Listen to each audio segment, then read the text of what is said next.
decir, Vanessa, que nosotros también integramos áreas, integramos el área de informática y por eso les vamos a leer dos mensajes que recibimos en el Facebook. Dice así: Sergio Carbonelli: reconforta siempre ver este programa. Se crea un clima ideal que invita a que la palabra circule y aparezcan las distintas miradas sobre un tema, pero en un marco de respeto total. Felicitaciones. Y Analía Álvarez dice: felicitaciones por sus programas, siempre tan interesantes. Soy de Mar del Plata, docente jubilada y psicopedagoga. Gracias por sus aportes. Gracias a todos ustedes. Bueno, hablamos de la contextualización, de la importancia de contextualizar. ¿Por qué muy importante? Es muy importante porque para que los chicos puedan acceder a estas obras que no están destinadas a ellos hay que crear condiciones. Una es esta lectura ampliada, que es poder entender, aparte es un tipo de lectura, ¿no? Poder entender en qué contexto de producción se aparecieron estas obras. Es parte de la interpretación que los chicos pueden hacer y no hacer una lectura que sería inmanente de solo el texto. Claro. ¿No? Tratando de poder que los chicos puedan entender en qué contexto cultural se produjo esa obra. ¿Y cómo fue la apertura a ese contexto? ¿Qué abarcó? Bueno, nosotros empezamos antes de Romeo y Julieta, trajimos textos de autores que se dedican a investigar sobre Shakespeare. Y esta vez, este año, decidimos, también desafío didáctico, no hacer traducciones de eso, no hacer adaptaciones, sino mostrar esos libros y mostrárselos a los chicos y leerlos con ellos y empezar a resumir y marcar, como hace cualquier persona que esté investigando sobre un autor, más allá del contexto escuela. Nos pareció extraordinario ese paso para que ellos también se sientan en la necesidad de investigar sobre la vida de alguien. Y hay algún autor que está dedicando un libro a esa persona. Así que fuimos por esos lados.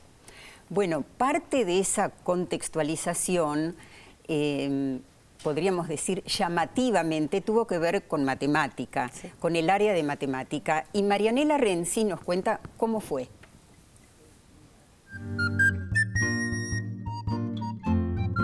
El área de matemáticas se integra fundamentalmente queriendo indagar cuáles son las ideas que circulan en el Renacimiento y cómo esas ideas de alguna manera son compartidas o influenciaron a Shakespeare. Sabemos dentro de las lecturas biográficas que hicimos de Shakespeare que era un lector o le interesaba la obra de Da Vinci. Entonces comenzamos a investigar cómo era que Da Vinci construía o que Da Vinci pensaba su arte. Dentro del Renacimiento y a través de Da Vinci llegamos a que muchos de los artistas de la época tomaban influencias o tomaban algunas de las nociones que los griegos habían desarrollado en torno a la belleza matemática, como la llamaban ellos. Entonces comenzamos a estudiar los números irracionales a partir de los pitagóricos, las proporciones áureas, cómo después Euclides desarrolla más su aspecto geométrico de las proporciones áureas, cómo después otro matemático como Fibonacci llega a las mismas nociones casi por casualidad, cómo eso se retoma en el arte, que todo va encaminado a que lo que hacen los renacentistas es fundamentalmente indagar sobre la naturaleza humana. Entonces después intentamos acercarnos cómo es que desde el arte y Da Vinci indaga la naturaleza humana a partir del estudio del rostro, de los gestos y demás cuestiones, y cómo Shakespeare hace la propia a partir de sus personajes, explorando las emociones que ese humano transitaba. Sabemos que los renacentistas, una de sus ideas principales era pensar una sociedad mejor y que la forma que encontraban de poder proyectar esa sociedad mejor era indagar cómo era el hombre, porque ese estudio era el que iba a permitir pensar un futuro distinto. Y así es que fuimos haciendo el raconto matemático fundamentalmente porque la matemática estaba muy asociada a proporciones que le llamaban leyes matemáticas de belleza. La parte exploratoria fue los temas donde los chicos más se interesaron fundamentalmente fue la parte exploratoria que tuvo la matemática. Trabajamos mucho con un programa que se llama GeoGebra. Primero indagamos la historia de los matemáticos que íbamos a trabajar. Después, lo que hice primeramente, yo por mi parte fue traducir algunas nociones matemáticas que eran de matemática avanzada. Por ejemplo, las proporciones áureas en realidad se piensan con ecuaciones y no es contenido de sexto. Entonces traduje ese contenido a pensarlo en problemas de proporcionalidad, de multiplicación, que ellos sí sabían. En eso fue fácil apoyarme porque lo habíamos trabajado y después lo trasladamos a la geometría. El GeoGebra lo que nos permitió, que es un programa, como tiene un plano infinito donde se puede trabajar, porque uno puede con el mouse agrandar y achicar tantas veces uno quiera eso, lo más atrapante para ellos fue la particularidad del rectángulo áureo, que es que uno si traza cuadrados adentro de ese rectángulo es infinito. Justamente la proximidad que ellos pudieron lograr con la infinitud. El infinito siempre era una noción matemática que circulaba alrededor de algunos temas que íbamos trabajando, cuando se trata de numeración, que el sistema numérico, digamos, es infinito, pero nunca había habido una proximidad que tuviese una exploración tan concreta de la posibilidad de hacer algo infinito. Entonces siempre la pregunta estuvo en términos por parte de ellos y la sorpresa de hasta dónde llegaba ahí, pero esto se puede hacer infinito y bueno, contaban que algunos iban a casa a jugar con el mismo programa a ver hasta dónde podían llegar construyendo rectángulos áureos y efectivamente se daban cuenta que si lo hacían con la prolijidad necesaria lo podían hacer siempre, con lo cual asociaban muchas veces su vida a esa construcción. Entonces, ¿me puedo morir haciendo rectángulos áureos? Sí, porque es infinito.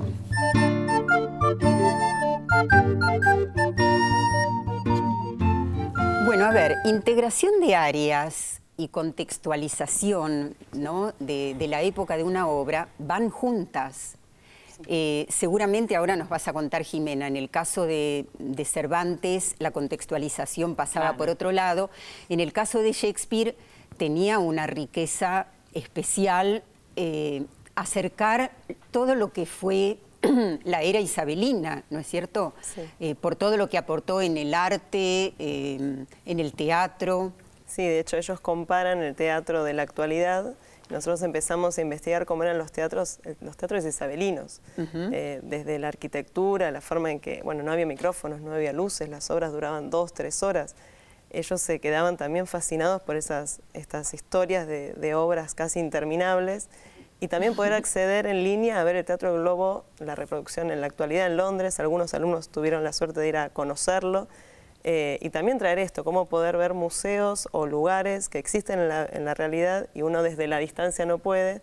Ellos, entrando en la página del Globo, podían saber cómo era en aproximación ese teatro en esa época. Claro.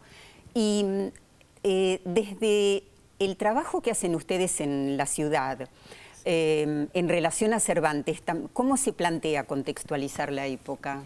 Bueno, hay un trabajo sobre la biografía de Cervantes. Sobre también este tema que aparece mucho en la obra, que es la lectura de las novelas de caballería, porque bueno, es parte, digamos, del juego paródico que tiene el autor, y sobre también la construcción, digamos, la idea también un poco donde está basada toda la propuesta, es que los chicos conozcan la historia de antemano, como para poder después ir disfrutando de cómo esa historia está contada. ¿Esos materiales que vos tenés ahí, están en las escuelas? Sí, están porque llegaron. El plan plurianual tiene unos años ya, más o menos más de 10, 12 años. Y tienen, un poco como ella planteaba antes, que parte de la condición didáctica es el recorrido de lectura, ¿no? Uno llega a Shakespeare en sexto, séptimo, porque ha leído otras cosas antes y es parte de un recorrido de lectura, y entonces ahí se puede ir como subiendo y progresando en la continuidad. Y entonces hay a lo largo del segundo ciclo otros clásicos, ¿no? Como, no sé, El diablo en la botella de Stevenson o Robin Hood. Claro. ¿No? Entonces, la idea es que los chicos vayan leyendo todos los años del segundo ciclo alguna de estas obras. Bien, vamos por fin a escuchar a los alumnos.